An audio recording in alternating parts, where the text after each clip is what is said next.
गांव में किसान बारिश आने के पहले घर की छत पर खपरेल को ठीक कर लेते हैं ताकि बारिश का पानी भीतर न आए। इसी तरीके से चुनाव आने के पहले राजनीतिक दल अपने अपने घरों को सुधारने की कोशिश करते हैं। कई लोगों को लगता है कि इतना देर से क्यों सुधारते हैं, आखिरी के 6 महीने में क्यों सुधारते हैं, क्या पूरे 5 साल घर को ठीक नहीं रखना चाहिए? जो भी वजह होगी, लेकिन होता यही है कि आखिरी के महीनों में नाराज़ लोगों को खुश करना, खुश लोगों को ठीक ठाक बनाए रखना, ऐसे कई तरह के काम पार्टियां करती है। छत्तीसगढ़ में कुछ ऐसा ही काम कल कांग्रेस पार्टी ने किया है, जब उसने प्रदेश कांग्रेस अध्यक्ष पद से मोहन मरकाम को हटाया और छत्तीसगढ़ में कांग्रेस के कुल 2 सांसद हैं लोकसभा के, उनमें से एक दीपक बैज को प्रदेश अध्यक्ष बनाया। इस पूरे मामले को समझने की ज़रूरत है। इस पे चर्चा के लिए मैं छत्तीसगढ़ अखबार के न्यूज़ रूम से सुनील कुमार आपके सामने में।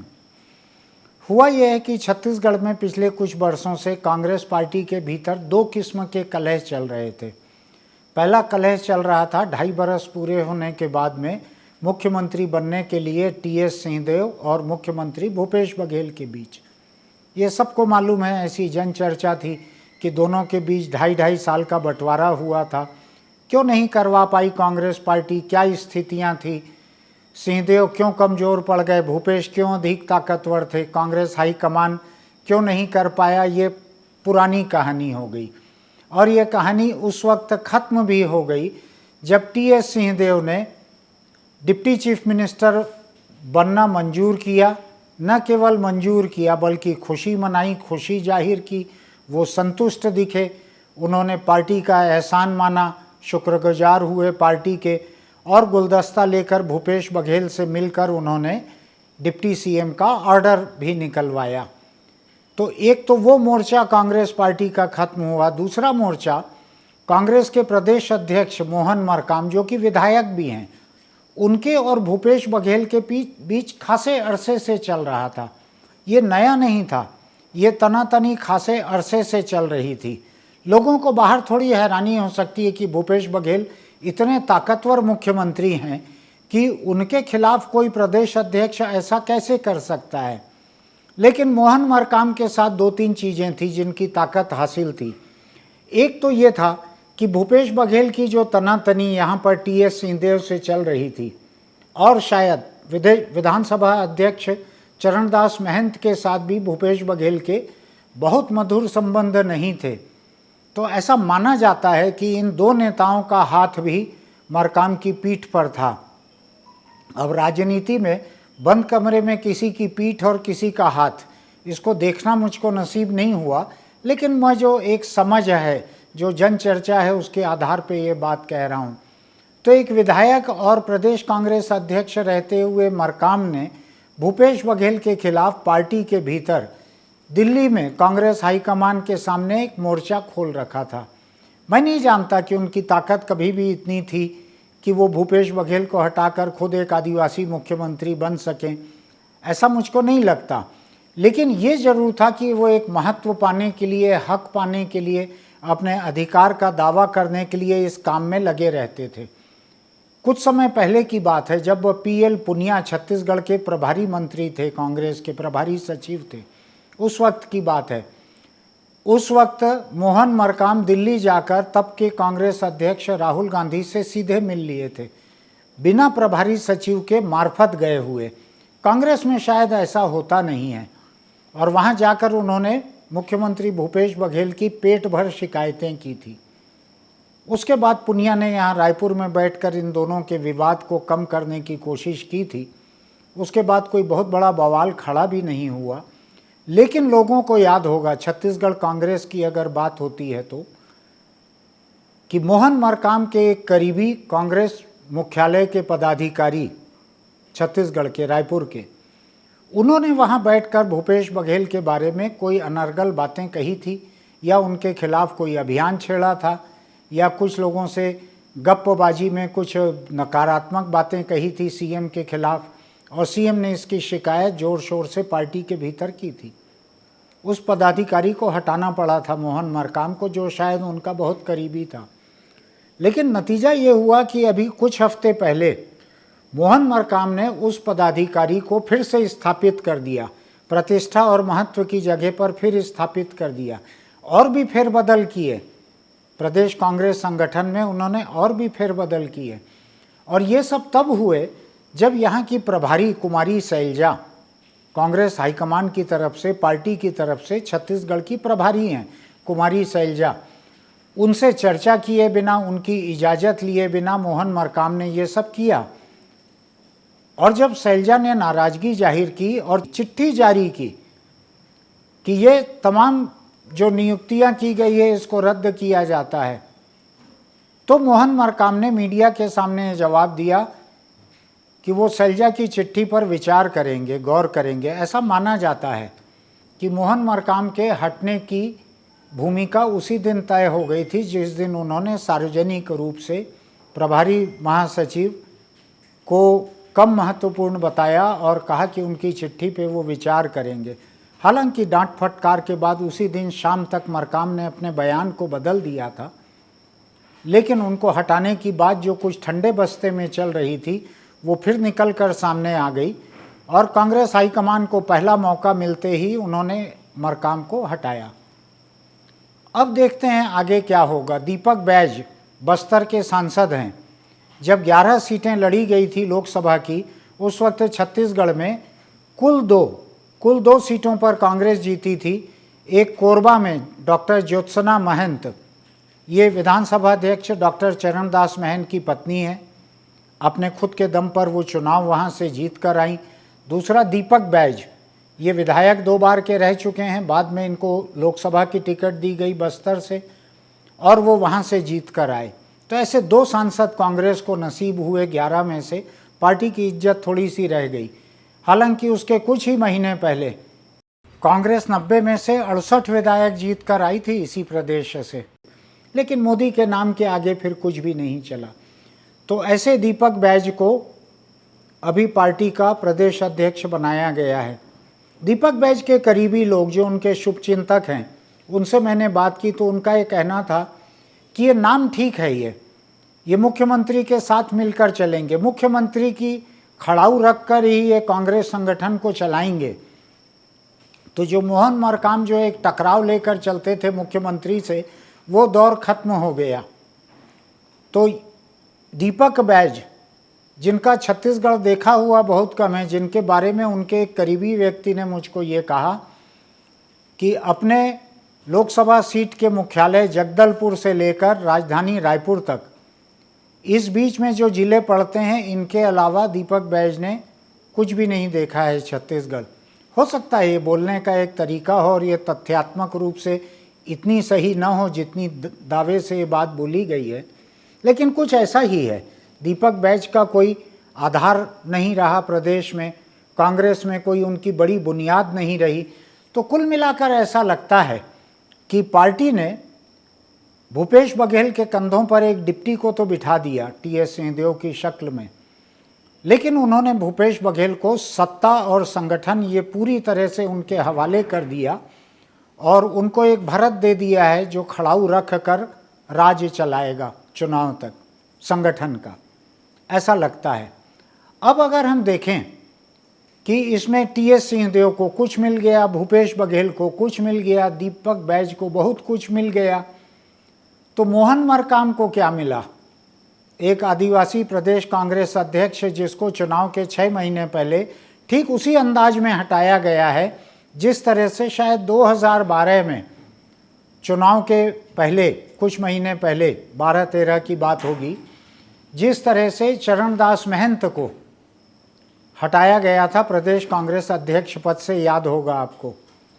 और उनको न केवल हटाया गया था बल्कि महंत के मातहत जो एक जिले के ग्रामीण क्षेत्र के अध्यक्ष थे धनेंद्र साहू, उनको प्रदेश अध्यक्ष बनाया गया था और महंत को धनेंद्र साहू के मातहत कार्यकारी अध्यक्ष बना दिया गया था। तो ऐसा विचित्र सा फैसला कांग्रेस चुनाव के कुछ महीने पहले उसने लिया था। कुछ उसी किस्म का अभी भी लग रहा है, लेकिन ये शायद 4 दिन की बात है। कि मोहन मरकाम को क्या मिला। मोहन मरकाम ने भूपेश बघेल के खिलाफ एक मोर्चा खोलकर रखा छत्तीसगढ़ में, जिसकी वजह से राज्य में भूपेश बघेल के जो विरोधी हैं, प्रतिद्वंदी हैं, उनसे जो नाखुश कांग्रेसी हैं, उन लोगों को एक सामने लड़ने वाला योद्धा मिल रहा था। जैसा कि आज नाटो देशों को यूक्रेन मिला हुआ है रूस के खिलाफ लड़ने के लिए, तो आज यूक्रेन एकदम खाली हाथ रह गया, उसके पास कुछ नहीं रह गया, ऐसा लग रहा है। लेकिन मेरा ये मानना है कि मोहन मरकाम को अगले 2-4 दिनों के भीतर राज्य के मंत्रिमंडल में फेरबदल की चर्चा है। जल्द ही शायद ऐसा फेरबदल हो और उसमें मोहन मरकाम को मंत्रिमंडल में एक जगह मिल सकती है। अब सवाल ये उठता है कि 4.5 साल से यहाँ पर मुख्यमंत्री को मिलाकर 13 लोग मंत्रिमंडल में हैं, 90 की विधानसभा है। जो गणित है, जो संविधान जो कहता है उसके हिसाब से 13.6 मंत्री रह सकते हैं। अब ऐसा तो किया नहीं जा सकता था कि किसी एक मंत्री का एक पैर बाहर रखवाते मंत्रिमंडल कक्ष के और बाकी उसको भीतर रखते, तो ये 0.6 मंत्री हैं, ये ऐसा तो हो नहीं सकता था। तो भूपेश बघेल अभी तक अपने और 1 दर्जन मंत्रियों के साथ सरकार चला रहे थे।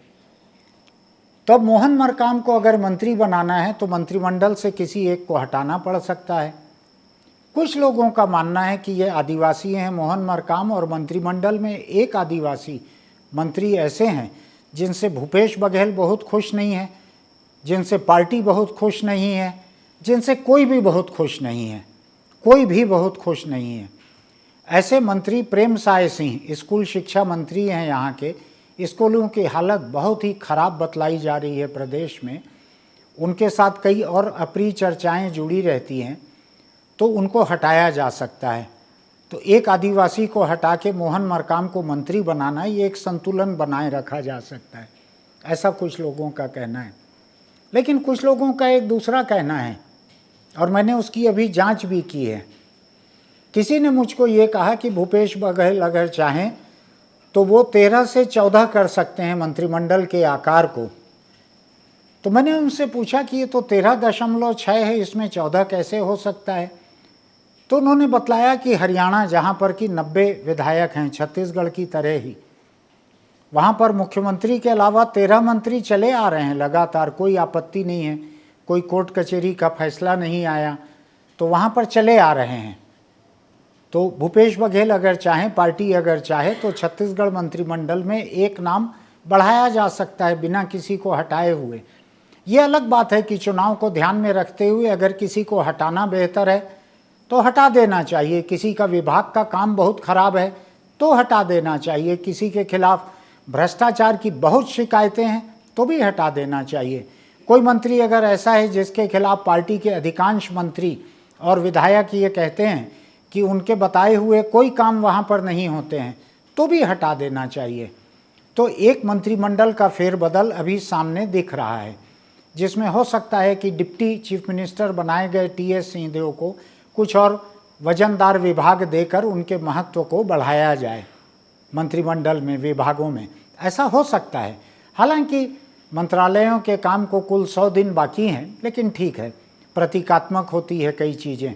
तो हो सकता है कि टीएस सिंहदेव को कुछ वजनदार विभाग मिले, हो सकता है कि प्रेमसाय सिंह बने रहें, हो सकता है कि रविंद्र चौबे, जिनकी सेहत ठीक नहीं चल रही है, उनके किसी विभाग को कम करके किसी और को दिया जाए, कुछ विभाग आपस में बदले जाएं, ऐसा कुछ हो सकता है। कोई मंत्री किसी विभाग से छुटकारा पाना चाहते होंगे, उनको हटाया जा सकता है।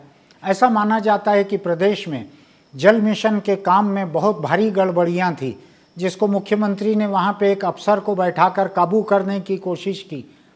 उसकी वजह से उस विभाग के मंत्री रुद्र गुरु, जो कि दलित समुदाय से आते हैं, उनके खिलाफ बड़ी नाराज़गी है पार्टी के भीतर, और सरकार की, मुख्यमंत्री की भी कहा जाता है कि उनसे नाराज़गी है।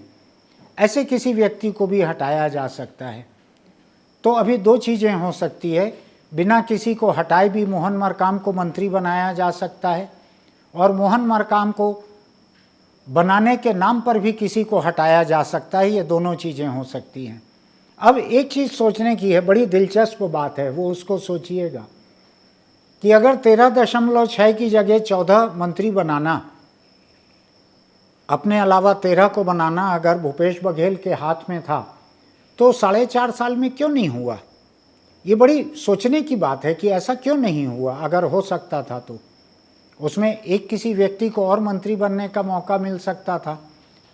तो कांग्रेस पार्टी के एक जानकार से बात करते करते मुझको ये सुनाई पड़ा कि अगर एक मंत्री और बनाया जाता तो जाति के क्षेत्र के समीकरणों के बाद ये 14वां मंत्री जो रहता, मुख्यमंत्री के अलावा 13वां मंत्री जो रहता, उसमें जिनकी बारी आती उसमें सत्यनारायण शर्मा जो मुख्यमंत्री भूपेश बघेल से भी सीनियर विधायक थे, धनेंद्र साहू जो कि मुख्यमंत्री के पहले भी प्रदेश के अध्यक्ष रह चुके थे, पहले मंत्री रह चुके हैं वो, उसमें अमितेश शुक्ला, श्यामाचरण शुक्ल के बेटे जो पहले मंत्री रह चुके हैं 2000 से 2003 के बीच जोगी मंत्रिमंडल में, जो अपनी दिल्ली में बहुत पहुंच बतलाते हैं। और उस वक्त मोतीलाल वोरा जिंदा थे, वो कांग्रेस पार्टी के कोषाध्यक्ष थे, सोनिया गांधी के सबसे करीबी सहयोगी थे, उनका बेटा अरुण वोरा भी विधायक था। तो ये 4 लोग थे तैयार, इसमें 3 ब्राह्मण थे, एक ओबीसी धनेंद्र साहू। तो अगर मुख्यमंत्री इनमें से एक किसी को और अगर मंत्री बनाते तो ये करीब करीब बराबरी के वजन वाले ये थे, बराबरी की वरिष्ठता वाले थे। तो न केवल इनमें तलवारें चलती, न केवल एक विवाद खड़ा होता, बल्कि इनके मंत्रिमंडल में आने पे इनको सबसे वजनदार विभाग भी देने पड़ते, ये लोग वजनदार लोग रहते।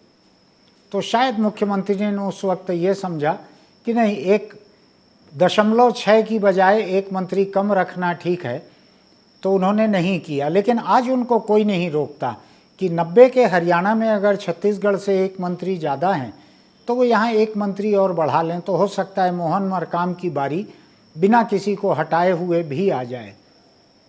अब मैं सोचता हूँ इस पूरे मामले में, तो मुझको लगता है, मुझको कुछ अखबार और टीवी चैनलों ने सुबह से इस पर प्रतिक्रिया पूछी थी, तो मेरा ये मानना है कि कांग्रेस हाईकमान ने बड़ी खूबी से छत्तीसगढ़ में 2-3 किस्म के असंतोष को खत्म कर दिया है अपनी पार्टी के भीतर के। और जब छत्तीसगढ़ में असंतोष खत्म होगा तो उससे ऐसा लगता है कि मध्य प्रदेश और राजस्थान में भी कांग्रेस हाईकमान को पार्टी के झगड़े निपटाने में मदद मिलेगी। तो ये हिमाचल और कर्नाटक से मिली हुई ताकत से कांग्रेस हाईकमान ने छत्तीसगढ़ को निपटाया है। कोई चीख पुकार नहीं हुई है, किसी ने इस्तीफा नहीं दिया है, कोई नाराज़गी नहीं हुई है, ये निपट गया। ये 2 बड़े बड़े फैसले निपट गए, मंत्रिमंडल भी शायद निपट जाएगा, जो चुनाव के पहले कांग्रेस पार्टी का तीसरा और आखिरी सबसे बड़ा फैसला रहेगा। इसके बाद केवल कैंडिडेट्स की लिस्ट रहेगी। तो हम ये देखें कि कांग्रेस ने अपना घर सुधार लिया है, बर्तनों का टकराना, इसकी आवाज़ बाहर आना कम हो गया है। तो आगे हम इसके बारे में फिर बात करेंगे जब मंत्रिमंडल का कोई फेरबदल होगा, अगर होगा तो, ऐसा अंदाज है मेरा होगा, मेरी जानकारी कुछ नहीं है। उस वक्त हम आपसे फिर बात करेंगे। आज के जो हाल हैं उसके बारे में इतना ही। और अगर आपको हमारे ये वीडियो पसंद आते हैं तो इस चैनल को सब्सक्राइब कीजिएगा, नोटिफिकेशन की बटन दबाइएगा, इसकी कोई फ़ीस नहीं है। और हाँ, अगर आप दुपहिया चलाते हैं तो हेलमेट ज़रूर लगाइए, अगर आप कार चलाते हैं तो सीट बेल्ट बिना मत चलाइए। हम चाहते हैं कि आप बरस दर बरस हमारे वीडियो देखते रहें।